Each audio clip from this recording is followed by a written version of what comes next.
Hello, my name is Jacob Thompson, And I'm Joyce Gabriel. and we are Clarkson University occupational therapy students going to tell you OT's and client's role in right reverse total shoulder arthroplasty. Right reverse total shoulder arthroplasty is basically a surgery that requires the humeral head replaced with a cap and the glenoid surface replaced with a semicircular ball. So now we're going to go through some various precautions you should follow.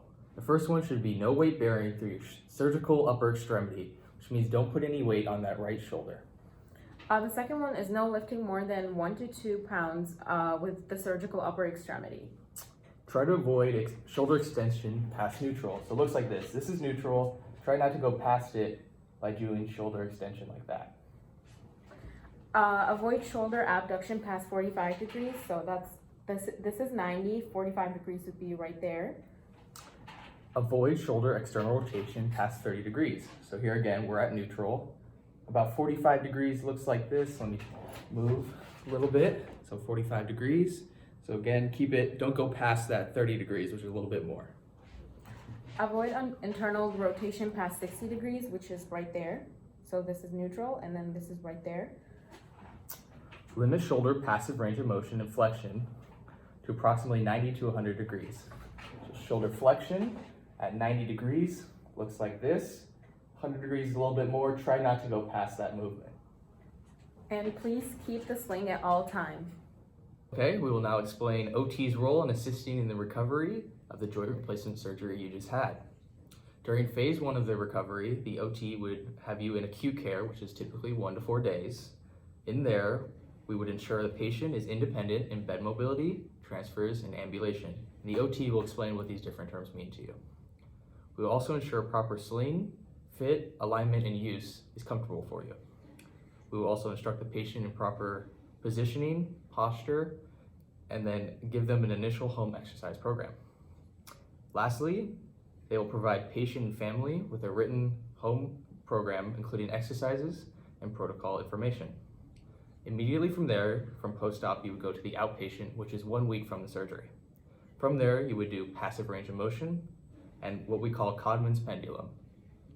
In phase 2 of the recovery plan, you would still stay in outpatient, but this would be phase 2, which is from weeks 2 to 4.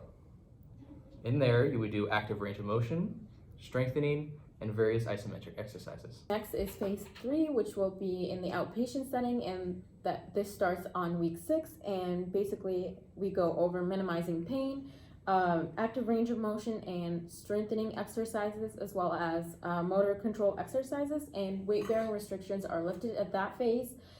Phase 4 is a home program, and that happens on week 7 and beyond. In this, you improve dynamic shoulder stability, and you return to full functional activities, and you gradually restore the shoulder strength and endurance. So now we're going to go over some adaptive equipment you would see following your shoulder surgery. The first thing we have is the sling, which is worn for the first 4 to 6 weeks and as you sleep as well. So what you do is you place your hand into the arm cover and secure it around your elbow. You secure the Velcro to the arm padding near the cover, as so. From there, you place the shoulder strap on the opposite shoulder and click it in to the padding right there.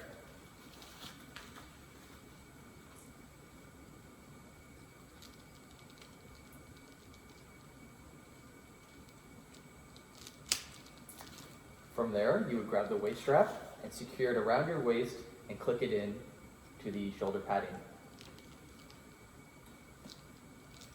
Lastly, if needed, you would tighten all the straps to your comfort level.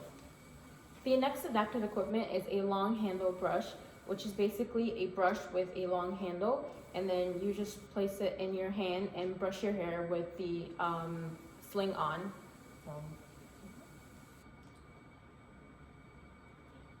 And after seeing both equipments, make sure that you follow the precautions as you use them. Okay, now we will demonstrate various ADLs one may perform while following precautions or having an assistive device on. So the first thing we're going to do is use the toothbrush. So what you want to do is take the toothpaste with your right hand and the toothbrush with your left. And go ahead and take the cap off with your left hand. There you go.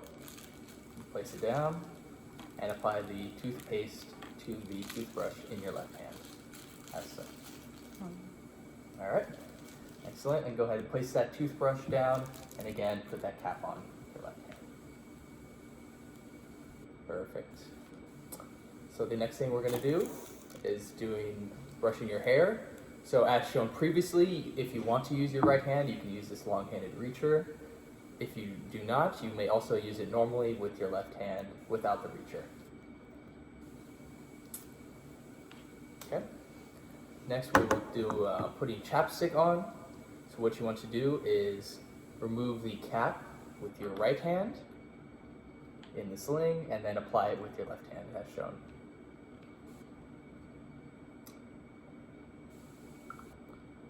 Okay.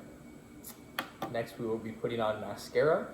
So you want to hold the mascara with your right hand and apply it with your left hand, as screwing off the cap with your left hand as well. And lastly, if you want to put on eyeshadow, what you want to do is hold it with your right hand and open it with your left hand.